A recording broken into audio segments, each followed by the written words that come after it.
Imagine working 7 days a week on a large-scale construction site. You, along with thousands of others, carry millions of stone blocks and put them on top of each other according to a complex system.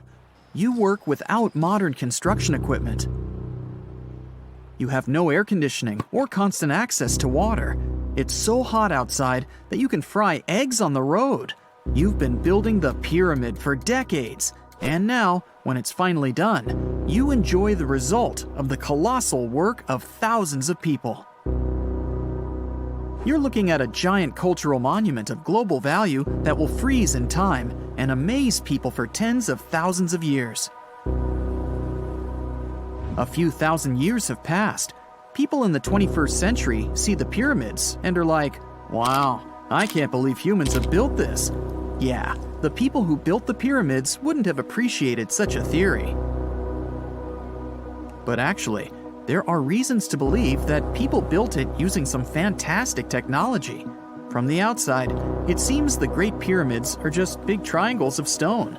People just put some heavy blocks on top of each other, and that's it. In fact, the design seems too perfect to be true. The pyramid consists of more than 2 million blocks. They lay so close to each other and are so even that you couldn't squeeze even a thin sheet of paper between them. Scientists still can't figure out the exact technology for building the Egyptian pyramids. One of the biggest and most famous is the Great Pyramid of Giza. This huge construction, well known all over the world, has one big secret. There should be a capstone on top of the pyramid. It's a triangular-shaped stone block, a small pyramid on top of a huge one. It's also called a pyramidion. The builders of ancient Egypt made it out of granite and limestone and covered it with gold. No records or old drawings prove that there was a pyramidion at the top of the Great Pyramid of Giza. But there's another ancient Egyptian structure with such a triangle, the Red Pyramid. It was built before the Great One, and its capstone has survived to this day. Archaeologists have found and reconstructed it. But where could the capstone of the Great Pyramid be? It's a mystery that still has no answer. Some are sure that some thieves have stolen it from the top. Maybe they just climbed up and pushed the pyramidion down. It makes perfect sense. The capstone was probably the most valuable element of the pyramid. Many scientists and archaeologists still don't know its exact purpose. Some believe that this peak covered with gold glorified the pharaohs. The capstone reflected moonlight at night and illuminated the entire space around it. During the day, the capstone reflected sunlight with its shiny surface. You could have noticed it from afar. The top of the pyramid was a kind of guiding star for lost travelers. All other stone blocks of the pyramid consist of limestone. People polished them to make them look shiny. In the past, they were even glowing and reflected light. You could see glowing pyramids from space, although they looked like tiny lights. Over thousands of years, winds, sandstorms, and rains have changed the pyramid's appearance. If people had taken care of them all this time, they would have looked like something out of science fiction movies, or the pyramids from Las Vegas. But unfortunately, we will never see their original appearance. Some archaeologists and scientists believe that the capstone could absorb the sun's energy and distribute it evenly throughout the pyramid. No one knows precisely why the Egyptians needed this technology. There's a theory the pyramids are ancient energy systems. The pharaohs applied this energy to use some unique technologies that were more advanced than all the achievements of the 21st century. And the triangular shape of the pyramids was ideal for boosting this electromagnetic energy. In theory, solar radiation, or electromagnetic forces, accumulated at the top of the pyramid, filled the inner rooms, and then went down the walls to the base. Any surface distortion could prevent the flow from spreading, so they had to create a perfectly smooth surface. That's why they installed the blocks so that nobody could squeeze a needle or razor blade between them. Many people believe in this theory because they built the pyramids from limestone. This material can hold energy inside itself. In the inner part, they created granite deposits to cause air ionization, that is, to create an electric charge. They also dug channels under the pyramid for water to transmit electricity. And at the top, they put a gold capstone, the best conductor of electricity. So, this is how you get a great power generator. Different cultures used similar technologies to create electricity all over the world. But these are all theories. If it had been working, humanity would have used these technologies today. There are mentions of the metal industry, chemistry, engineering, physics, mathematics, and astronomy in some ancient records. Most scientists don't believe in all these things. We know the detailed stages of the technology's development in different cultures. In the 21st century, scientists, historians, and anthropologists can track the evolution of all modern devices. If people had created some technological inventions in ancient times, the history of the world would have looked different.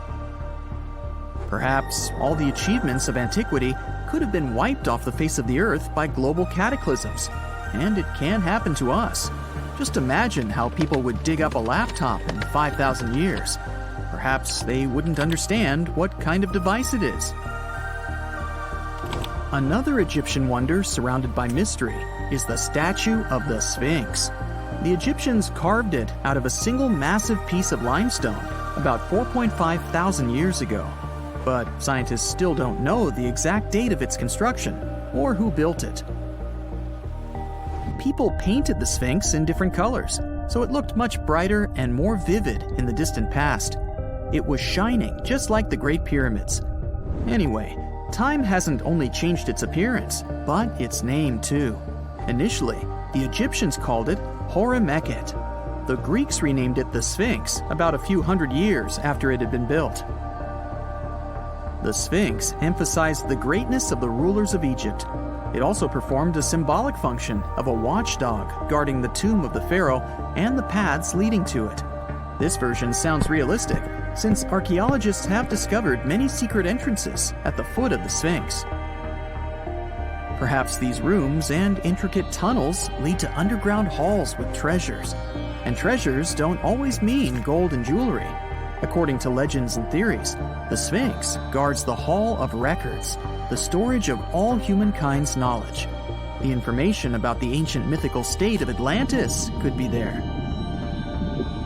You can find many detailed maps of the internal dungeons of the Sphinx on the internet. They show structures 12 stories deep under the statue. It looks like a small city filled with gold, scrolls of knowledge, and various ancient artifacts. But don't believe all these maps. These are just theories. Several thousand years have passed, but people have very little information about it. Archaeologists know that there are still many strange and exciting things about the Sphinx that are still undiscovered. Some locals are afraid to research because they believe they can awaken something terrible from the underground depths. Therefore, it's mostly scientists from other countries who conduct the excavations.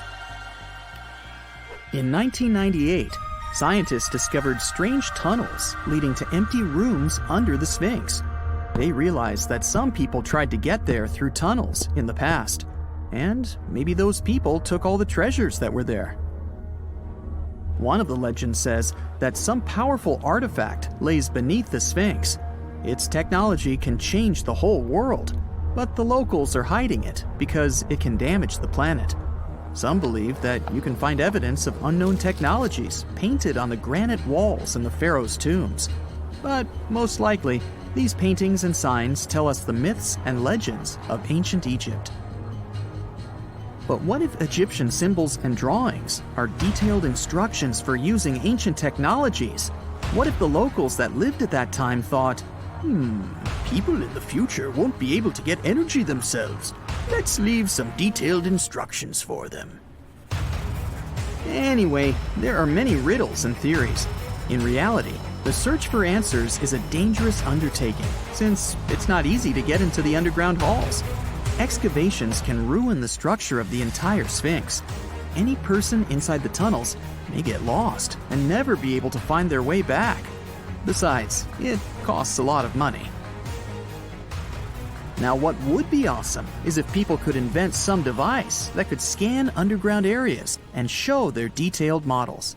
You've just reached your perfect spot on a deserted beach. It's so quiet here that you start to doze off. But as you open your eyes, you're shocked. Wait a minute, is that an actual house that's just been washed up on the shore? It may sound like the beginning of a sci-fi novel, but not if you live near this beach in El Salvador. There's a mysteriously abandoned house there that looks as if it's just been washed ashore. How did this villa end up there? How long has it been here without anyone noticing it? This mysterious construction is 46 miles south of El Salvador's capital, San Salvador. Locals say the building used to be a hotel called Puerto Ventura. At the time it was built, its main attraction was the fact that it was really close to the sea. Unfortunately, the engineering behind it wasn't well planned out, all because locals didn't need any official permission to start the construction. The hotel was too close to the water and dangerously exposed to the elements. The Roman-style villa is now a mere 50 feet from the edge of the sea when the tide is low. It can only be accessed in the morning because later, the tides fill the first floor with salt water. What's now left of the hotel looks like the ruins of a two-story house. The front part is very impressive, with Roman-type pillars. It also has wide windows on the second floor. You can still see parts of the iron structures and remains of what used to be the gateway to the second floor. There are some bleachers at the top of the building. They're sometimes used by tourists. More and more people are now browsing the area, taking photos, even though the building is obviously not safe for climbing. There's little information on how long it's been sitting in its current location, but some locals say it's been there for at least 20 years. It had remained a local secret for years before it was discovered by a TikTok user in 2021. But that doesn't answer the question. How did the hotel end up in another location altogether? This is where things become a little fuzzy. While some locals say that the building was abandoned decades ago, others claim it was deserted after Hurricane Mitch hit the area back in 1998. Hurricane Mitch was one of the most dangerous weather phenomena to ever hit Central America. During the storm, the winds traveled at 178 miles per hour, and the hurricane itself lasted for about 15 hours. It was also the cause of a huge amount of rainfall, which resulted in floods and many dangerous landslides. Being built so close to the shoreline, the former hotel had little chance of surviving the extreme weather conditions, so it must have been literally displaced. After sitting under the sun, you might start dreaming of some snowballs getting washed ashore. To even out the temperature. I'm not kidding. This strange natural phenomenon did happen back in 2016. It resulted in about 11 miles of the coast of the Gulf of Aab in West Siberia getting covered with huge snowballs. Because of the low temperatures, small pieces of ice started to form in the water. Afterward, the wind and waves rolled them into giant snowballs. Some of them were the size of a tennis ball, but others were up to 3 feet wide. A 2004 Harley-Davidson night train motorcycle popped up ashore on a British Columbia beach back in 2012. It was neatly packed inside a shipping container. It took some time to do it, but the owner was eventually traced down. His name was Ikuyo Yokoyama, and he lost his motorcycle after a tsunami struck Japan on March 11, 2011. To get to its final destination, the Harley-Davidson traveled more than 4,000 miles. To celebrate its long journey, Yokoyama donated the bike to the Harley-Davidson Museum in Milwaukee. It's been on display there ever since, in case you want to visit. This strange phenomenon made it look as if someone spilled dish soap all over the beach. But it does happen pretty often in Queensland. Sea foam covers the shore there a couple of times each year. It mostly happens after a storm, when ocean waves move dissolved organic matter around. It's basically like a giant ice cream maker. After Cyclone Debbie back in March of 2017, some beaches actually needed to be closed because of huge amounts of white foam. The wind even brought some of that foam to the nearby towns, making locals believe it was snowing. Would you be surprised to see a 6 by 6 foot rusty metal die washed ashore on your local beach? Because back in 2017, people in Coeur d'Alene in Idaho sure were. It turned out to be an old storage tank. Someone decided to spice it up a bit by adding some white spots to make it look like a die. In 1992, thousands of rubber duckies got stranded at sea after a large container ship that was transporting them was hit by a wave. As you can imagine, the ducks started popping up all over the world, in Hawaii, Alaska, South America, Australia, in Europe, and even in the Arctic. It's estimated that a couple hundred of those unlucky rubber ducks are still out there. Interestingly, they turned out to be very useful to scientists. Based on their movements, researchers can monitor the direction of water currents. If you happen to like dinosaurs, you'll be happy to know sea waters can also bring ashore some fossils. In 2018, a large dinosaur jawbone ended up on the coast of Lilstock Beach in Somerset, England. It used to belong to a dinosaur called Ichthyosaurus. Thanks to this finding, scientists were able to make an impressive discovery. Before, they thought the Ichthyosaurus could reach a maximum length of about 69 feet. But after they studied the jawbone, they ended up recalculating the creature's size. They concluded that the Ichthyosaurus could grow up to 85 feet. The megalodon was the largest predator in our planet's history. It lived almost all over the globe, except near the poles. How do we know that? Because megalodon teeth keep appearing on beaches every now and then. One staggering megalodon tooth, which was way over 20 inches long, was discovered in a river in Croatia. Since these creatures have been extinct for about 3 million years, their teeth are highly prized by fossil hunters. A giant Lego man that washed ashore is something I never thought I'd hear about. And it turns out it didn't happen just once. There were 4 of these giant Lego men in total, each around 8 feet tall. One was found in England and one in the Netherlands, while the other 2 popped up in Florida and California. It was surely not a coincidence, and after some research, people found out that a Dutch artist was behind this. Ego Leonard started this project as a personal statement campaign. A short film was even made about this, and it was called No Real Than You Are. This sentence was written on each of the 4 Lego men put to sea. A bundle of over 50 letters was washed ashore in New Jersey on a beach in Atlantic Highlands back in 2012. It happened shortly after Hurricane Sandy had struck the area. A 14-year-old boy found the letters and gave them to his mom. She was so touched by them that she decided to carefully dry and return them to their owner. The letters were the correspondence of 2 people named Dorothy and Lynn. They were dated between 1942 and 1948. The last was written a week before their wedding.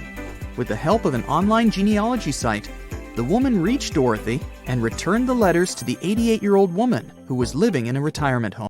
The Moai statues have been standing tall and proud for hundreds of years. Once, people put an enormous effort into carving these grand sculptures, and then they just suddenly stopped making them. But why? Let's figure out this mystery. Easter Island, located 2,500 miles east of Tahiti, has an area of 63 square miles. To this day, it's one of the most isolated islands in the world. Once it was covered with forests, filled with different trees and ferns. But when the first humans came to the island around 400 CE, the forest slowly began to disappear.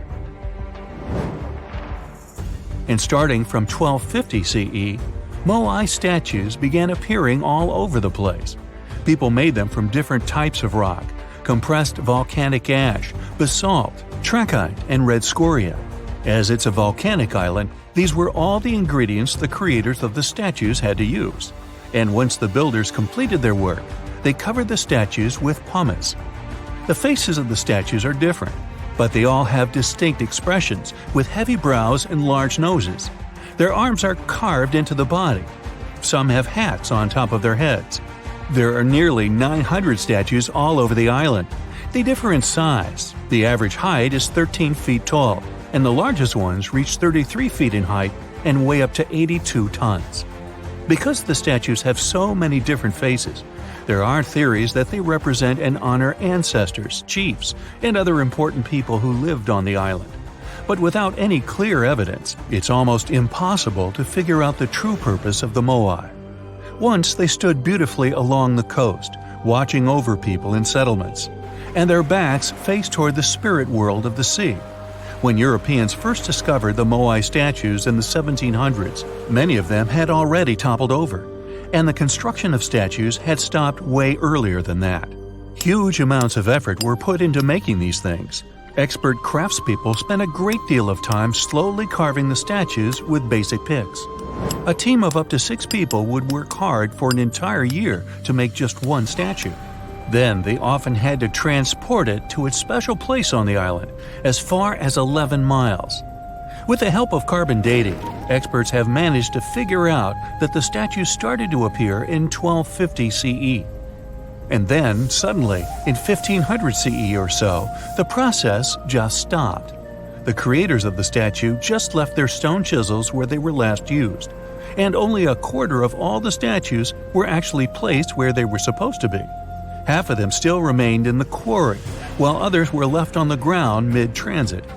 Something happened on the island, and it caused everyone to just lose interest in the statues. There are many theories around why it could happen, and they mostly relate to deforestation. Islanders may have used wood to move the statues across the island.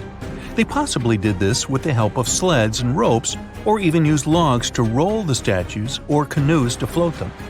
The wood started to deplete eventually. Trees on the island took very long to grow, and rats ate most seeds. People had many uses for wood, and they needed it not only for practical things, but also to create other statues. Another reason why the inhabitants of the island could have stopped building the statues might be that they were busy with other projects. Specialized rock gardens were becoming more common with a growing population. They were great for the soil, keeping it warm and fertilizing it at the same time. Islanders spent much time and effort making these rock gardens, and there simply wasn't enough time to focus on building and moving the statues. Another theory suggests that what people believed in changed over time. Supposedly, the islands once saw the statues as a connection to their ancestors. After some time, though, rituals depicting a show of strength and endurance became more widespread. And with these rituals, islanders started to carve images related to seabirds. Seabirds became the main animal on the island. People started to believe that their ancestors looked over them through birds instead of the statues, so there was no longer a reason to build the moai. Anyway, these theories might be true, but the main problem was that the small island couldn't support a growing population. What was once a lush land covered in forests quickly became a barren landscape. For the first few centuries, people relied on forest resources, but agriculture became more important sometime after 1550, when forests disappeared. Tribes that once worked together to build the fantastic monoliths focused on competing against one another instead. During this struggle for land and resources, the moai statues were toppled over because people wanted to reduce their significance. Over the following centuries, all the statues were pushed over, but not all of them deliberately. Many fell naturally after being neglected for so long. Some even ended up in the ocean water surrounding the island, and there they sat for a while. But there was some good news for these statues. They were re-erected, providing a great experience for visitors from all over the world. If you make a journey all the way to this isolated island, the first question you'll probably ask will not be how the statues were made or how they were moved. It will be, how on earth did anyone even make it here in the first place? It was one of the most amazing feats ever. The Polynesians sure did some pretty extraordinary things. From as early as 1500 BCE, these boat-faring people began to explore their world. They used the most advanced marine inventions of their time. They sailed across the ocean in catamarans and outrigger boats, starting in Southeast Asia and inhabiting many more places throughout the Pacific. They lived as far north as Hawaii in 900 BCE and all the way to the south in New Zealand by 1200 BCE. And the farthest journey to the east was, of course, Easter Island. In only a few hundred years, these early sailors inhabited an area of thousands of square miles. They simply memorized where they had already been, and this way managed to navigate the ocean. They used a wide range of techniques. They watched the sun as it rose and set during the day. Stars helped them at night. If it was overcast and sailors couldn't figure out direction visually, they used other brilliant methods. They watched the movements of ocean currents and wave patterns and paid attention to bioluminescence in the water. These patterns helped them find where specific islands were located. These seafarers even understood how islands and atolls in the distance caused air and sea interference patterns. Birds provided them with certain signs too. Some of them migrated long distances from one island to another, which gave travelers some kind of a visual connection for their route. Other types of birds had specific feeding times. Sailors knew when and where they hunted and directed their boats depending on where these birds fed. Vikings certainly get way too much credit for their seafaring abilities. Where they used a sun compass, the early Polynesians relied purely on the knowledge of how nature itself could guide them. Their skills were so advanced that in 1769, Captain James Cook, an English explorer, even hired a Polynesian navigator because of his extensive knowledge of the seas. But even more surprising was the fact that he drew a map from memory. It covered an area that was 2,000 miles wide. In this region, there were 130 islands, and the navigator knew 74 of those islands by name. At the beginning of their voyage, Captain Cook often disregarded the navigator's advice, but toward the end of their journey, he was very impressed. He also recognized the Polynesians as possibly the most widespread nation on Earth.